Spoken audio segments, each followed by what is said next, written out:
महाराष्ट्र राज्याचे आराध्य दैवत राजा शिवछत्रपती क्रांतीज्योती सावित्रीबाई फुले, क्रांतीसूर्य ज्योतिबा फुले या सर्व महामानवाला महावंदना करून मी 4 शब्द सांगत आहे। इथे आलेल्या सर्व मान्यवरांचं सर्व ग्रामस्थांनी टाळ्याच्या गजरात स्वागत करावं।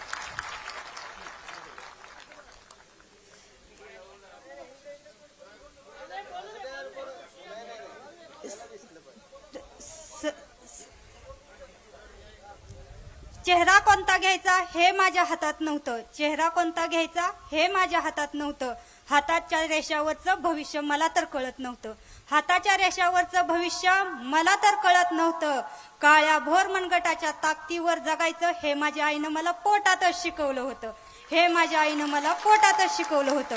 थोडीशी मोठी झाल्यानंतर शिवाजींचा पोवाडा ऐकला, थोडीशी मोठी झाल्यानंतर मी शिवाजींचा पोवाडा ऐकला। स्त्रीवर होणाऱ्या अन्यायावर निधड्या छातीनं लढायचं हे माझ्या मनावर भिडलं होतं, निधड्या छातीनं लढायचं हे माझ्या मनावर भिडलं होतं।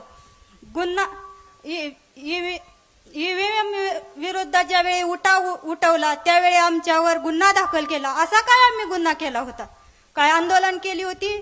चिडचिड झाली होती? इथं नेमका प्रॉब्लेम काय झाला होता की इतकी मीडिया किंवा इतकं प्रशासन सरकारनं विकत घेतला आहे का? हा माझा सर्वप्रथम सर्व महाराष्ट्रातील जनतेला पहिला मोलाचा प्रश्न आहे।